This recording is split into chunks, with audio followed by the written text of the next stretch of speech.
Hello and welcome, I'm Thomas Porteous and you are watching NewsX World. Let's take a look at some of the top stories. As immigration protests enter a second night, the Trump administration deploys 2,000 National Guard troops to Los Angeles, with Marines on high alert. Defense Chief Pete Hegseth says active duty forces could follow if violence escalates, while VP Vance labels protesters as insurrectionists. Russia says air defensive downed 9 Ukrainian drones headed for Moscow, forcing 2 major airports to shut early today. Moscow Mayor Sergei Sobyanin confirms debris fell in several areas but reports no immediate damage or casualties.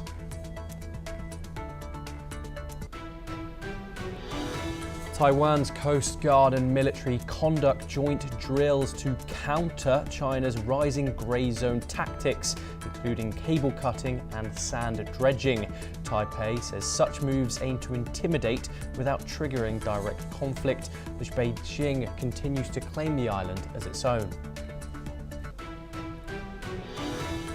Presidential hopeful Miguel Uribe is shot 3 times, twice in the head, during a campaign event in Bogota, say paramedics. The 39-year-old white right-wing senator is in critical condition as political tensions in Colombia escalate ahead of next year's election. 6 Palestinians are killed as Israeli troops open fire near a US-backed aid center in southern Gaza, with both sides blaming each other for the violence. The incident comes as dozens of deaths this week at the site, as the UN slams the aid system for putting civilians in danger and failing to meet humanitarian needs.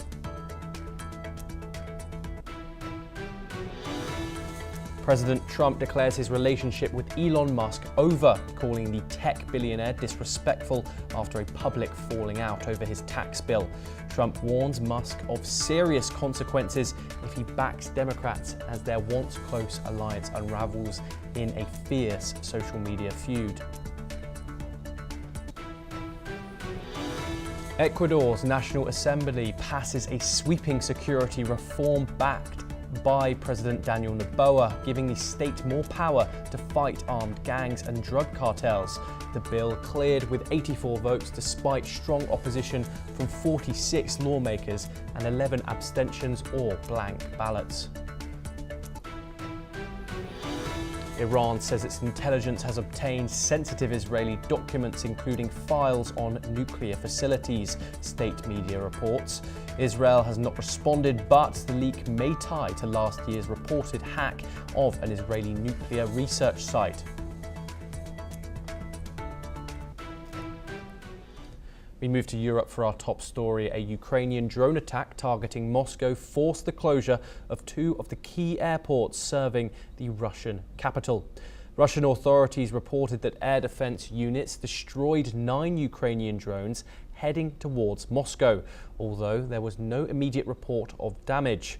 The US believes Russia's full response to Ukraine's drone attack last weekend is still incoming. Officials warn it could be a major multi-pronged strike involving missiles and drones targeting sites like government buildings in Ukraine.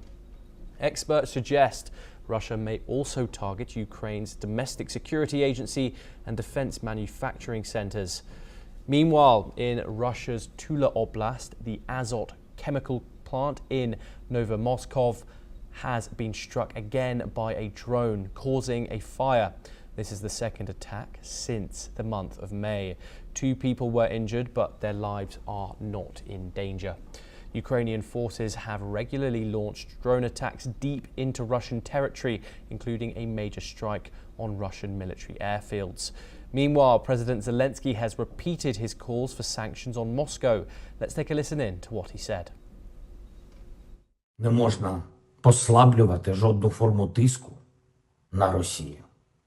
Ані ті формати, що вже застосовані, ані ті способи тиску, що готуються. Росіяни готуються продовжувати війну, ігнорують всі мирні пропозиції. Вони повинні за це відповідати. Ми працюємо для того, щоб збільшити українське ППО. We're now joined by Dr. Wael Awad, who is an international affairs expert based in New Delhi. Dr. Awad, thank you very much for joining us. These drone strikes deep inside Russian territory have continued now, including that strike, those strikes last week, Operation Spiderweb. What message do you think Kyiv is trying to send with these continued drone strikes deep inside Russian territory, Dr. Awad? Thank you, Thomas, for having me. I think what the Zelensky miscalculation and the West supporting him has done is the damage to the peace talk that was taking place in Turkey. Because if you remember, the attack coincided with the peace talk between the two delegations with the with the Turkey inside Ankara. So therefore, that attack was nothing but a provocation not to stop this war. It's a clear indication that definitely that the Zelensky, he is not interested in ending this war according to the Russian dictate. But at the end of the day, it is the Western world who's giving the full support to Ukraine to continue this war. And I think this sort of an attack, it's neither going to change the paradigm of the war, nor is going to give him a winning hand. Even if they attack strategic weapon of Russia, Russia still can attack deep, and that's where the retaliation came very strong from the Russian against the Ukraine. And I don't think this is going to be an end to this war with such kind of a provocation method. The US expects a major retaliatory spike from Russia in response to Operation Spider's Web. Do you think this could take the war to new heights, maybe reverse the little work that has been made on a peace deal? What are your thoughts about a possible Russian escalation in the conflict? Well, I think Russia will continue the escalation till to bring Zelensky to the negotiating table and agrees to the Russian terms. But let us remember also that ever since the President Trump has come to power, he was keen on ending this war between Russia and Ukraine, and he even called for a ceasefire, and he wanted to intervene in ending this war. In fact, many people also look at it through Thomas from different angles, that there is a conflict between the willingness of President Trump and the deep state in the United States who wanted to continue this war. Because let us also remember, this sort of an attack orchestrated and meticulously planned and executed by the Zelensky forces is definitely not the hand of the Ukrainian. It had happened earlier before also where the American acknowledged that they were the one who give all the data and the support to them. So therefore, there is a conflict of interest between the American keen interest in ending this war presiding by the President Trump, his own saying, or between the government which has supported the deep state, supporting the West, that they wanted to see an escalation of this war. I think the Russian understood the game plan that this war has to be escalated till they cause the maximum damage on the Ukrainian government, and then they can go for a sort of a negotiating and end this war. But for us, for who is watching the development currently there, I think there is also willingness among the West to take part in this war. But the warning from Russia came strongly against Germany and Britain. And I think that if we do not see an end to this war, it could be a wider war between European and the Russian at one hand.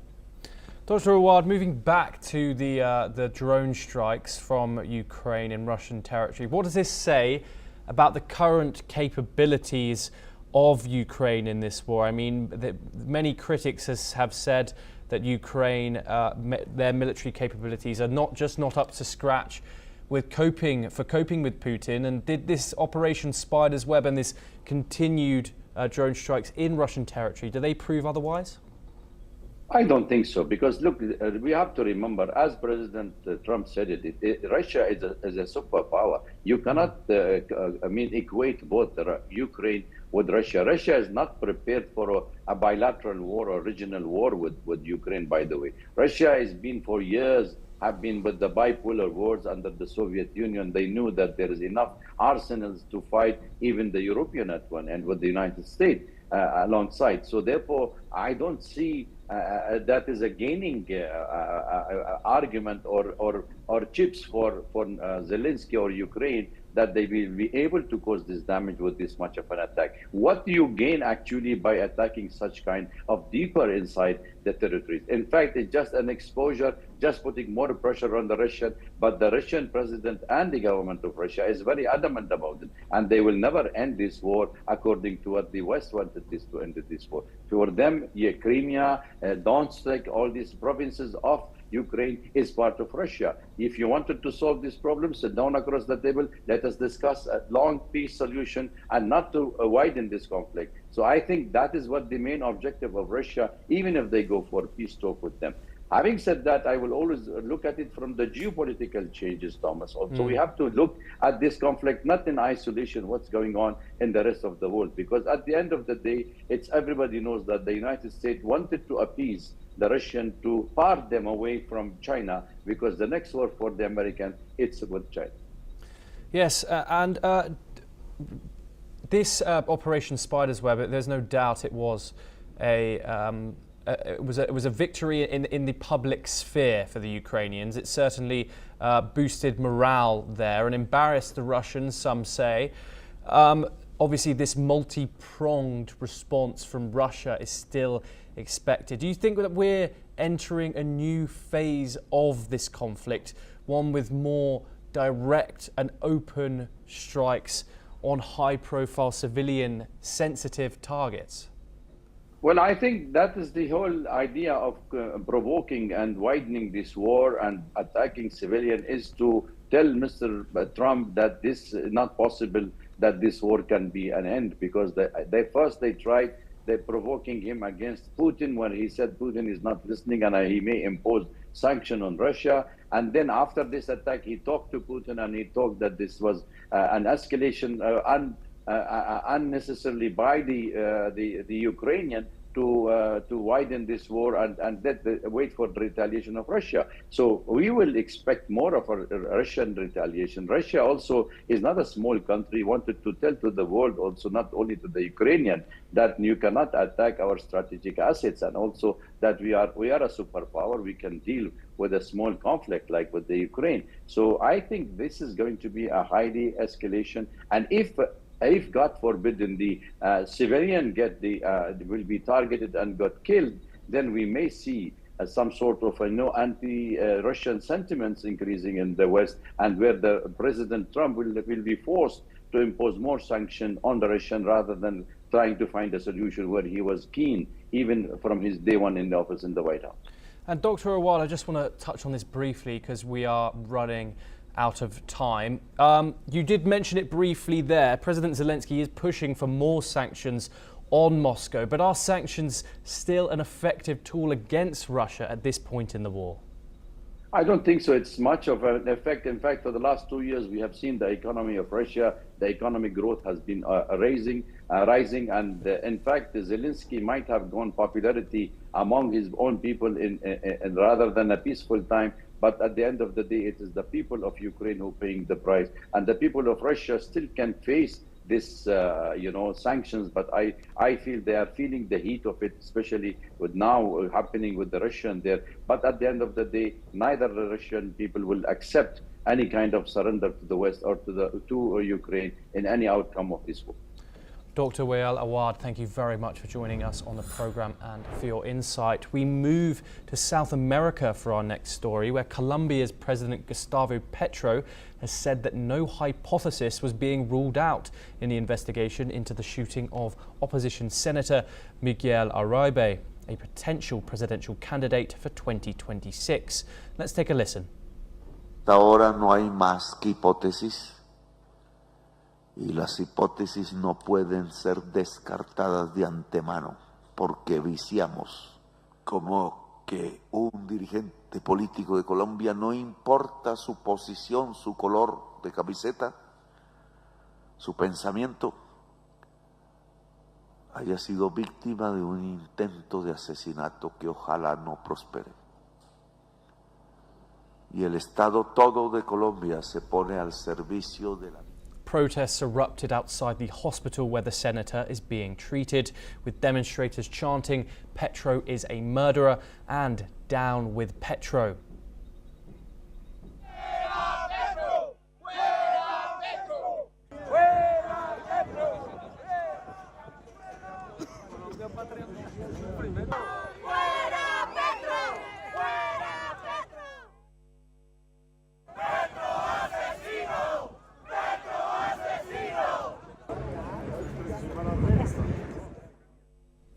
39-year-old was shot and seriously wounded during a campaign event in Bogota.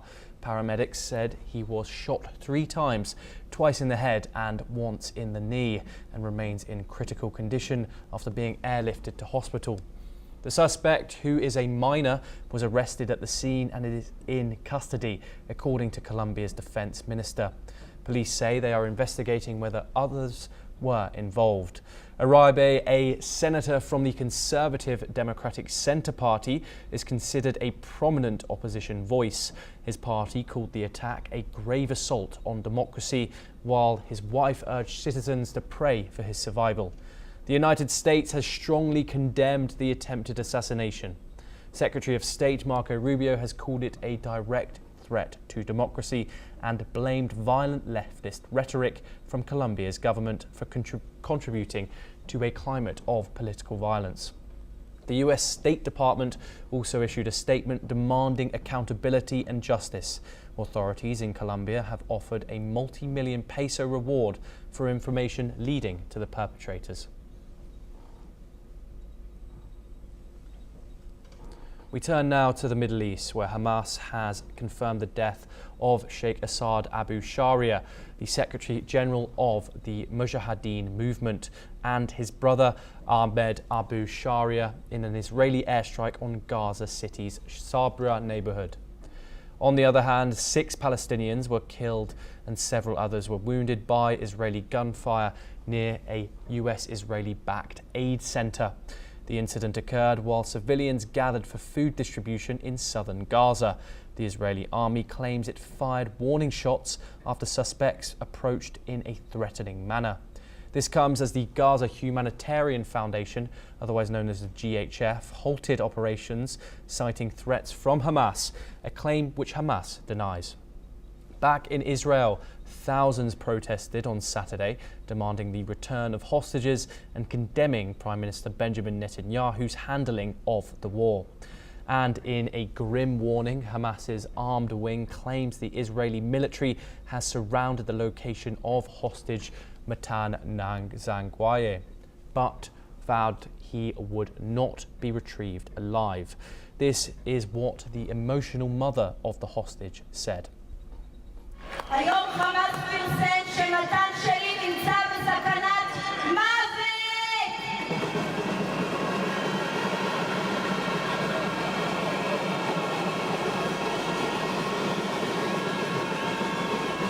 הלחץ הצבאי מתקרב אליו ומציב אותו בסכנה מיידית! אני לא יכולה לשאת עוד את הסיוט הזה! מלאך המוות נתניהו ממשיך להקריב את החטופים! נתניהו, אם מתן שלי לא חוזר חי, הדם שלו יהיה מרוח על הידיים שלך! We move now to the United States for our next story, where President Donald Trump has deployed 2,000 National Guard troops to Los Angeles under Title X authority, overriding California Governor Gavin Newsom's objections. The move comes amid escalating protests against mass immigration arrests in Latino communities, with border control using tear gas and federal forces facing off against demonstrators. Defense Secretary Pete Hegseth warned that active duty Marines may be mobilized next. While the Insurrection Act has not been invoked yet, the Trump administration's language is drawing comparisons to its 2020 response to George Floyd protests. Governor Newsom and Los Angeles Mayor Karen Bass condemned the federal intervention, calling it politically motivated and dangerous.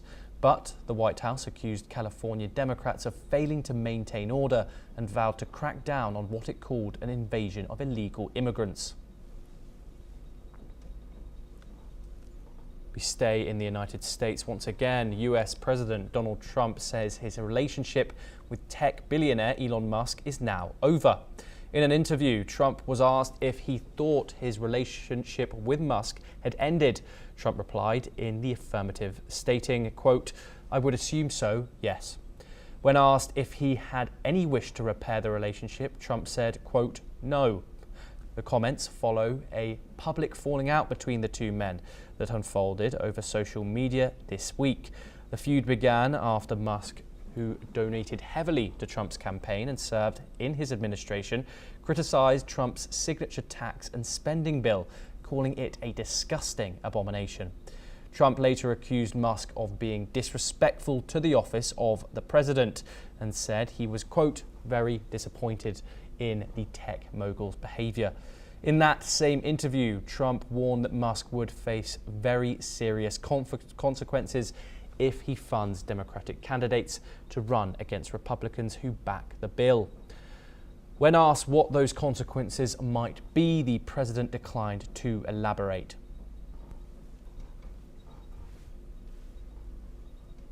We once again move to the Middle East, where Iran claims it has obtained a massive cache of sensitive Israeli intelligence, including in files on Israel's nuclear facilities and defense plans, though no evidence has been provided.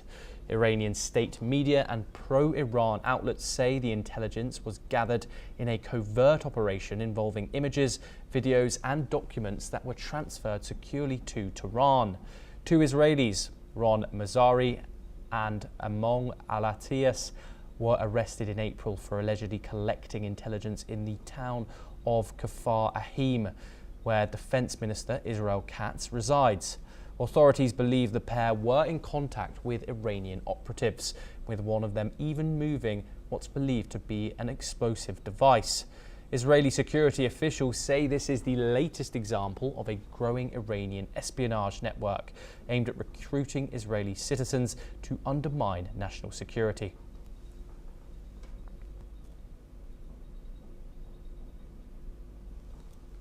Now over to Europe, where in a significant development, China has announced that Vice Premier He Lifeng will be visiting the United Kingdom from June the 8th to June the 13th. During his visit, he is set to lead the first meeting of the China-US Economic and Trade Consultation Mechanism. This follows up on the trade talks held in May, where he represented China.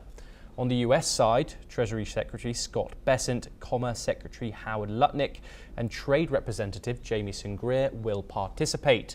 The discussions are expected to focus on improving trade relations between the two nations.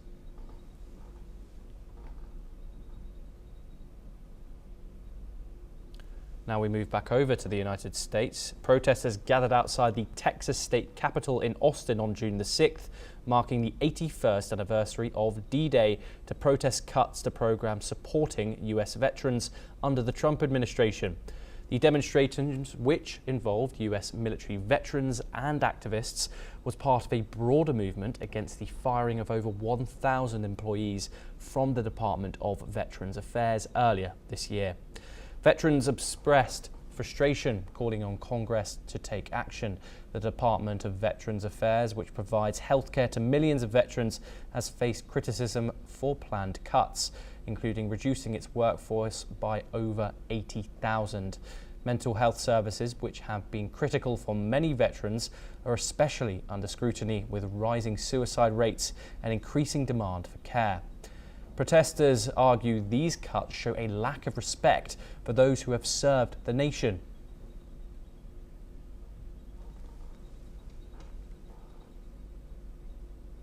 We now move to the South China Sea, where Taiwan's Coast Guard has conducted joint military drills in the southern city of Koh Soing amid what the government calls growing grey zone threats from China.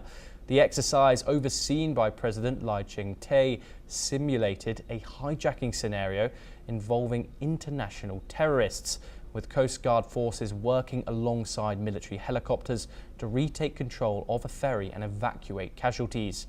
Taiwan accuses China of engaging in provocative non-military actions, such as cutting undersea cables and illegal sand dredging, to apply pressure without direct confrontation. The Coast Guard, often the first to respond to such incidents, has been expanding its fleet. President Lai has said Taiwan's government will continue to consolidate its defensive capabilities and safeguard its democracy. Taiwan rejects Beijing's claims of sovereignty, maintaining that only the island's people can determine their future.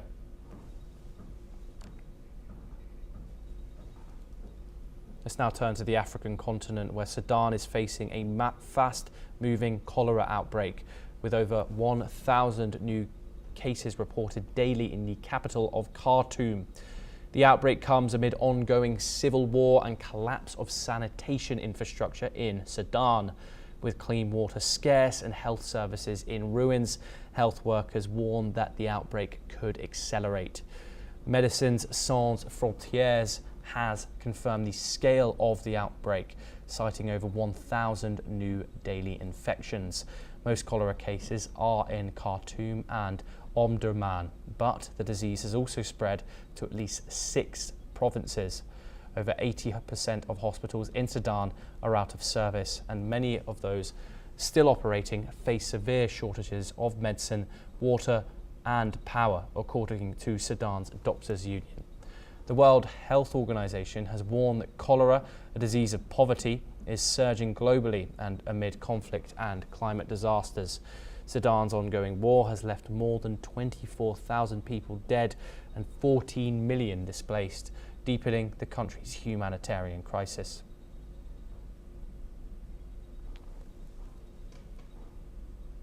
The Foreign Minister of India, Dr. S. Jaishankar, will visit France, the European Union and Belgium from June the 8th to the 14th.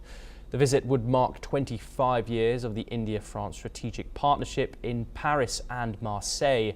Dr. Jaishankar will hold bilateral talks with French Foreign Minister Jean-Noël Barrot, meet senior French leadership and participate in the inaugural Mediterranean-Rasina dialogue. In Brussels, he will hold a strategic dialogue with EU High Representative Kaja Kallas, meet with leaders from the European Commission and Parliament and engage with think tanks and media.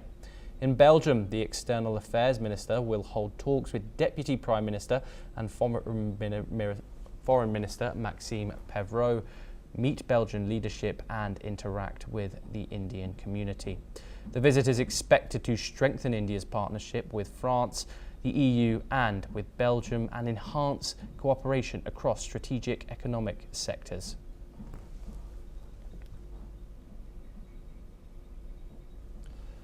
We now move on. A sea of rainbow flags swept through Washington, D.C. as the city hosted World Pride for the very first time. A powerful celebration and defiant stand for LGBTQ rights. Tens of thousands marched just blocks from the White House, while criticism mounted against the Trump administration's rollback of protectionism. But as the parade ended, celebrations were interrupted by violent incidents near Dew Point Circle, a stabbing among juveniles and a separate shooting minutes later, leaving 3 injured. Authorities have not linked the attacks to Pride events. Earlier, controversy around closing the park had already put Dew Point Circle at the centre of the debate. Officials later reopened the space, calling for a safe and fun celebration. Let's listen in to some of the attendees. He's not thrilled about all of this, and he's rolling back on our protections and recognition in this country. So I feel like being able to show that everyone from all over the world is watching and supporting, and that we're not going anywhere. Having issues and feeling threatened, feeling unsafe, and so we need to come out even stronger now and say, like, we won't stand for it, we're not going anywhere. There's absolutely no reason to discriminate against any of us, and we just have to show this administration that we are united and that we cannot be broken. Well, that's all we have time for, and we will continue to bring you more news updates from around the world. Thank you.